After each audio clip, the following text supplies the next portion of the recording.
Eagles. Eagles.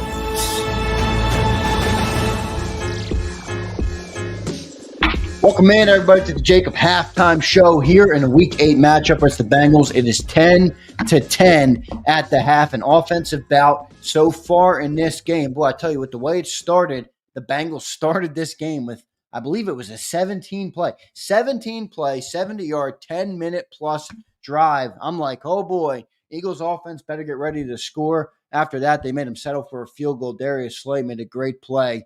So an interesting game here, 10-10 at halftime. We'll be joined by John McMullen in just a second to give us the rundown. Overall, no issues with any performance. I think Nolan Smith really showing up on the defensive side is a very big positive for this team. I'll say this about Nolan Smith. I love the way the guy never gives up on a play. You know, he got home on the sack, which is great, and which is what everybody's looking for. But that 28-yard gain that they had, he's the guy that made the tackle all the way from, back at the line of scrimmage. So Nolan Smith never gives up on a play. Good to see the way he's developing as a young player right now. Jalen Hurts, 7 of 11 out there for 86 yards. He just got the touchdown there on the tush push. Solid game for him. I'm not sure what he was going with on that third down throw in the flat to Kenny Gainwell. Nearly got picked off. Very bad throw there. But other than that, solid performance for Jalen Hurts. Like the way he's throwing the ball over the middle of the field. Found A.J. Brown on that 3rd and 16 throw. Arguably one of his better throws of the year. That throw, he threaded the needle there between two defenders, middle of the field. He's used the middle of the field a little bit today, so good to see. Joe Burrow, 16 of 24. I think if I'm doing math on the fly, that's right around 70% completion, probably 68, 67, somewhere in there. 169 yards and a touchdown. So a good half for him. He started that first drive, man. I was worried that we were going to be in trouble with the way he started that first drive. Saquon Barkley in this game, 9 carries for 35 yards. And then A.J. Brown making a good impact, 3 carries for 55 yards. Let's bring in our main man, John McMullen, and get his takes on the game. Johnny Mac, first half, 10-10 as we prepare for the second half. What'd you see out there, John McMullen, in the first half? Yeah, not a great start, obviously, with a 10-minute drive, the longest opening drive in the NFL this season. A lot of, I think Joe Burrow was 10 of 11, 11 to 12, whatever it was. So worst case scenario. But then after that, I think a lot of positive. Defense settles down, some good plays, some nice, I think, up and down, but I do think you can see the confidence that they sort of garnered against maybe some lesser foes carry over. Offensively, a little bit clunky. What do we say all the time? Same thing, but the 4th down aggressiveness really helps this team. You look at Cincinnati, they lay up 4th and 3, deep, settle for a chip shot field goal. Eagles would go in that type of situation. No guarantee you're going to make it, but the aggressiveness, and then they go for the tush push in their own territory on 3rd and 1 after AJ makes a catch just in front of the sticks. I mean, that kind of aggression gets them right back in the football game, and you're sitting 10-10 at halftime. And I think, again, everybody complains when they don't work, but when they do work, it's such a huge advantage, especially when you have a more conservative team. And Cincinnati's operating like that, at least today. Weren't great on 3rd downs early, but converted a couple of them later. So that's getting a little bit better. But the passing game, man, it's just not there. No, I don't know what it is. I think Cincinnati helped them out with that 3-man rush, and they're able to convert that. I think it was a 3rd and 16 to A.J. Brown. That was a gift. So I think the Cincinnati coaching staff has left a lot to be desired in that first 30 minutes, but close game, that's where you want to be on the road. And the Eagles will get the football first and be able to sort of set the tone in the second half. I thought Jalen made a couple nice throws out there, though, John, that you haven't seen. I mean, a couple throws over the middle of the field looked like he sat in that pocket, had nice pocket awareness for once, and really delivered a good ball. I thought the 3rd and 16 throw to A.J. Brown was great. I mean, yeah, great throw, but they're rushing 3, and I'm saying to myself, that's exactly where you want to you want to send the extra rusher, get the football out of his hands, make him make a quick decision. I mean, when he's sitting back there and he's got all that time, we all know he can make that throw, and he made the throw to his credit. Nothing wrong with it. But, if you show a little bit of aggression there, you're probably getting the football out of his hands. You probably have no chance to wait for that clearance on the 3rd and 16. But it was a good throw. But again, I point to, I mean, it's just a bad job bad defensive call by Yeah. by the Cincinnati DC.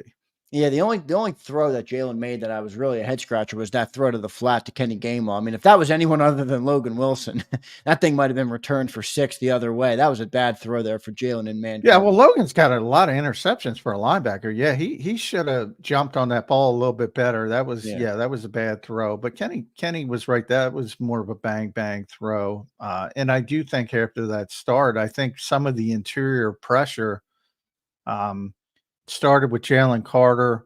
That Milton Williams play where he had a half a sack, that was big. And I think you start to see after that, whatever it was, that 10 of 11 start, then all of a sudden you see Joe Burrow miss some throws. I think that's because he's a little bit more uncomfortable with those in interior rushes. And then at the end of the half, obviously he was just trying to, get a big play down the field. But overall, I thought it was a pretty good half on the road from the Eagles, especially defensively. As bad as that first drive was, I thought they really settled down and played nicely.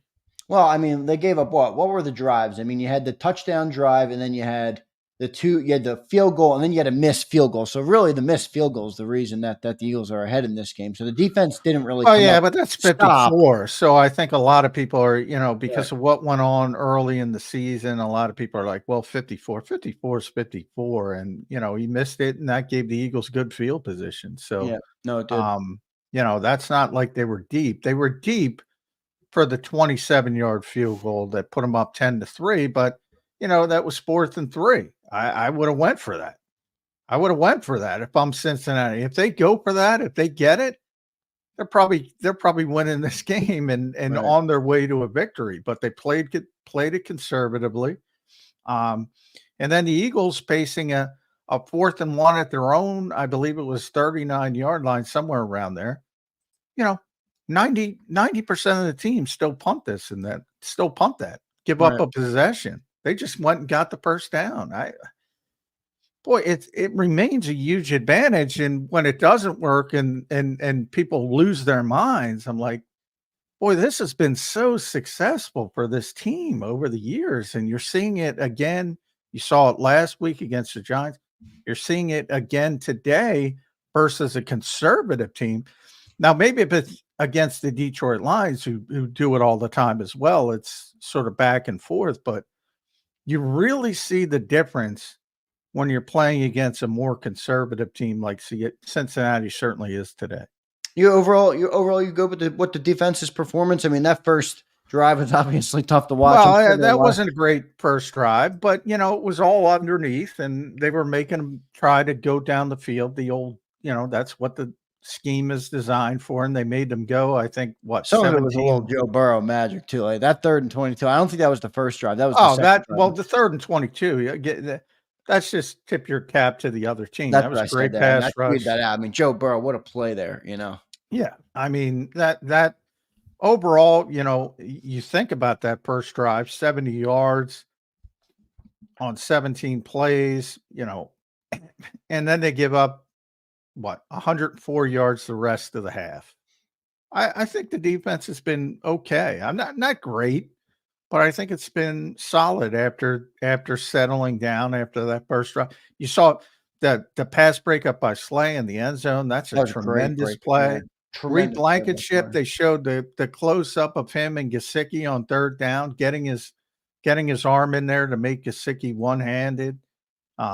I thought they're in that Milton Williams rush, and for some reason they focused on Nolan Smith, who kind of cleaned it up. And good for Nolan. He keeps getting some sacks, keeps getting some confidence. But that was all Milton Williams. And the easiest way to beat quarterbacks like Joe Burrow is to get that pressure up the middle, right in their face. And that makes them really, really uncomfortable. and the Eagles were able to do that a few times. The passing game is all AJ. They can't get Devontae involved. He got the one catch where it was, boy, he's strong. He is the strongest small dude, 165-pound guy you will ever see. His frame is so wiry, and he's just pushing people, and he's got to stop it occasionally because he got hurt. And these moron officials let the play go forever. And Tyler Steen got a penalty because they let the play go forever. And that pushed them back 15 yards. But John, any different? You want to see anything different in their approach in the second half here? They get the ball at the halftime, so they have a chance to go take the lead. I think now it's just about getting out of here with a win. A little disappointed, as I said, with the passing game, because I think, I think the Cincinnati secondary is weak.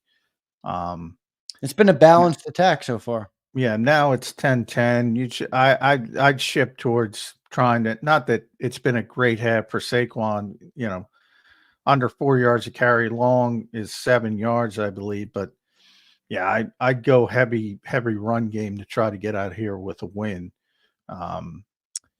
So I've kind of shipped it a little bit. This passing game makes sense given the circumstance that happened. Yeah, I don't know.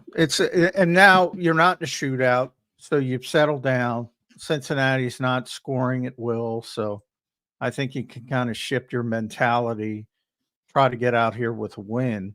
But yeah, they have the football coming out. So, if they take that, if they seize that momentum, if they play from the lead, they can play that way. Now, if they come out and go 3 and out, and all of a sudden Cincinnati scores, probably got to go a different direction.